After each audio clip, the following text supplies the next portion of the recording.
ప్రవీణ్ పగడాల గారి హత్య జరిగినప్పుడు వాళ్ళ భార్య అంతకున్నా క్షమిస్తున్నాను, అంత నిట్టూర్పులో, అంత చీకటి కమ్మినటువంటి ఆమె బ్రతుకులో, వాళ్ళ పిల్లల బ్రతుకులో నిశ్చయం చేయాలి అన్న ఒక గందరగోళంలో దారుణమైన మర్డర్ తెలిసి కూడా గుండెల్లో బాధ ఉంచుకొని ఆమె చెప్పిన మాట, He was a humble and generous man. He was not a person who takes revenge. He forgives everybody. We are here to forgive everybody. నేను క్షమిస్తున్నాను. అదే విధంగా ఈ అటల్ బిహారీ వాజ్పేయి గారు ప్రైమ్ మినిస్టర్ గా ఉన్నప్పుడు రతన్ సింగ్ గారిని, ఆయన పిల్లల్ని దారుణంగా కారులోని కుట్టి కాల్చి చంపినప్పుడు వాళ్ళ భార్య కూడా చెప్పిన మాట అదే, నేను నా భర్త నా పిల్లల్ని చంపిన వారిని క్షమిస్తున్నాను అని. అంటే అదేంటి క్రిస్టియన్ యొక్క భావజాలం క్షమాపణ, ప్రేమ, సమానత్వం, సహనం అన్న దాంతో వీళ్ళు ముందుకు వెళ్తా ఉంటారు. సో వాళ్ళకి ఒక అడ్డు వచ్చినప్పుడు వాళ్ళు వైలెన్స్ చేయలేదు, అక్కడ వాళ్ళు వాయిస్ ఇచ్చారు. నేనేమంటే true Christianity is not violence, it is not silence also, it is the voice. Yes, Christianity is the strong voice that oppose the oppression.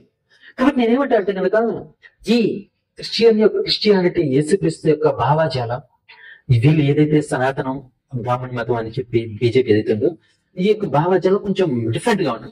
వీళ్ళు చూడండి, ఆంధ్రప్రదేశ్ లో రావాలని ఒక చిన్న ఫన్నీ జోక్ అవుతుంది. దాన్ని మీరు ఒక జార్ తీసుకొని ఆ జార్ లో కొన్ని ఎర్ర చీమలు, కొన్ని నల్ల చీమలు పెట్టినట్టయితే అవి సంతోషంగా హ్యాపీగా వాటి యొక్క జీవనాన్ని సాగిస్తూ ఉంటాయి.